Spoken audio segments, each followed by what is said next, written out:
देखिए question number 62 है। इसमें कहता है कि decreasing order of the reactivity of the compound below towards the solvolysis. Solvolysis का मतलब ये होता है कि आपको वीक न्यूक्लियोफाइल दिया हुआ है, ठीक है, जैसे आप समझ सकते हैं हाइड्रोलाइसिस किया हुआ है H2O।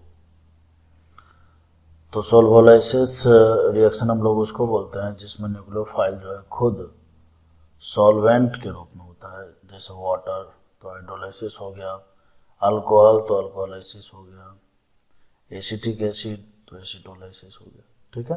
खैर कुल मिलाकर वीक न्यूक्लियोफाइल है तो SN1 रिएक्शन होगा, और SN1 रिएक्शन में हम जानते हैं कि कार्बोकेटाइन बनता है। तो कुल मिलाकर बात यह है कि इन तीनों में से हमें जो है ना SN1 रिएक्शन देखना है। अब गौर से सोचिए, आप जहाँ कहीं पर भी क्लोरीन लगा हुआ है उस क्लोरीन को आप रिमूव कीजिए, ठीक है, यहाँ से आपको रिमूव करना है, और रिमूव करके जहाँ पर क्लोरीन लगा हुआ वहाँ पर कार्बोकेटाइन बना दीजिए, यहाँ भी कार्बोकेटाइन, और यहाँ से रिमूव करके यहाँ भी कार्बोकेटाइन बना दीजिए, कोई दिक्कत नहीं।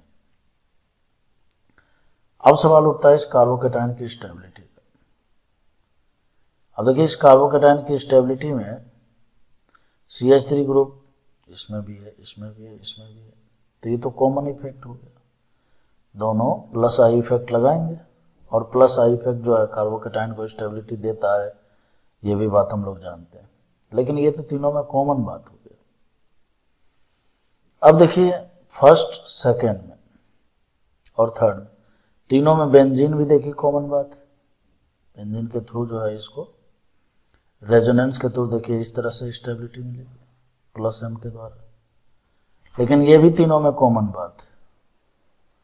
अब उसके बाद अगर जो फर्स्ट सेकेंड में बात किया जाए तो फर्स्ट सेकेंड में, फर्स्ट में देखिए यहाँ पर साइक्लोप्रोपाइल है, यहाँ भी साइक्लोप्रोपाइल है, लेकिन यहाँ पर साइक्लोप्रोपाइल के अलावा जो है एक मिथाइल ग्रुप है, और ये मिथाइल ग्रुप के द्वारा जो है प्लस आई इफेक्ट से इसको एक्स्ट्रा स्टेबिलिटी मिलेगी, ठीक है, प्लस आई के द्वारा जो है इसको एक्स्ट्रा स्टेबिलिटी मिलेगी।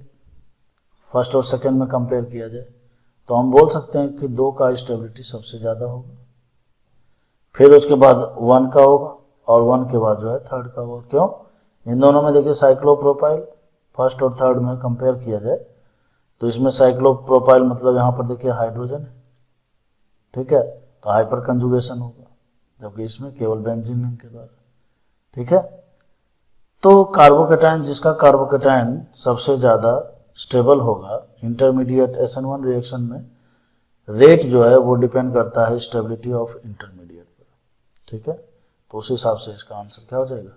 डी हो जाएगा। अब देखिए क्वेश्चन नंबर 63। क्वेश्चन नंबर 63 में कहता है 1 इक्विवेलेंट मतलब एक मोल लिया हुआ है NaOH तो देखिए OH माइनस ले लिया। अब ये OH माइनस लिया तो ये एक स्ट्रॉन्ग बेस है, तो ये स्ट्रॉन्ग बेस सवाल उठता है कहाँ पर अटैक करेगा। तो देखिए यहाँ पर जो है इन दोनों मतलब जो रिएक्टेंट है इसमें OH ग्रुप लगे हुए हैं, और OH के पास जो एसिडिक हाइड्रोजन होता है, तो सबसे पहला स्टेप होगा कि ये क्या करेगा, एसिडिक हाइड्रोजन दोनों में से कहीं से भी निकालेगा। अब सवाल उठता है कि कहाँ से, एक ही मोल है, एक ही मोल आपको यूज करना है, तो ये यहाँ से भी निकल सकता है, यहाँ से भी निकल सकता है।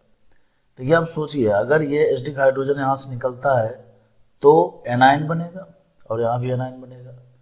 अब हमें देखना होगा कि एसिडिक हाइड्रोजन निकलने के बाद, मैंने आपको हमेशा बताया है कि एसिडिक हाइड्रोजन निकलने के बाद जो एनाइन है वो एनाइन स्टेबल होना चाहिए, ठीक है।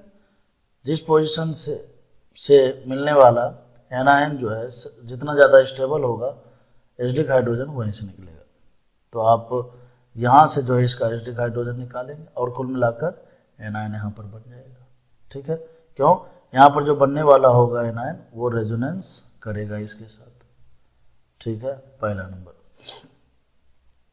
दूसरा नंबर है, देखिए यहाँ पर दिया हुआ है मिथाइल ब्रोमाइड, तो हम जानते हैं कि मिथाइल ब्रोमाइड जो है इस तरह से, ये एक स्ट्रॉन्ग न्यूक्लियोफाइल है, हम जानते हैं कि SN2 रिएक्शन कराएगा, तो SN2 के लिए यहाँ पर अटैक करेगा और यहाँ से ब्रोमीन लीव करेगा, तो यहाँ से हो जाएगा OMe टाइप का प्रोडक्ट बनेगा, बाकी ये एज इट इज रहेगा क्योंकि एक ही इक्विवेलेंट दिया हुआ है ना।